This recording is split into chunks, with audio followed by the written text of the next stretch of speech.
Pensionistët shtresa me vështirësi më të mëdha ekonomike dhe që për të përballuar jetesën janë detyruar të fusin persona me qira në banesën ku ato jetojnë vetë, do të paguajnë tatim nëse të ardhurat nga qiraja, dhe kalojnë shumën 50.000 lekë në vit. Përmes një rubrike pyetje përgjigje të publikuar në faqen e Drejtorisë së Përgjithshme të Tatimeve për tatimin mbi burim, ky institucion sqaron se individët që kanë të ardhura qiraje mbi 50.000 lekë në vit, përfshirë edhe pensionistët, janë të detyruar të plotësojnë deklaratën individuale vjetore të ardhurave.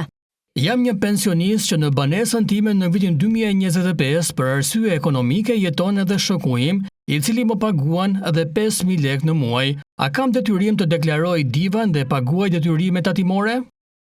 Duke qenë se ardhura vjetore është mbi 50.000 lekë dhe për këtë të ardhur individi nuk është tatuar, lind detyrimi që individi pensionist duhet të deklarojë dhe paguajë tatimin 15% mbi të ardhurat e përfituara, duke dorëzuar deklaratën vjetore të ardhurave të diva 2025.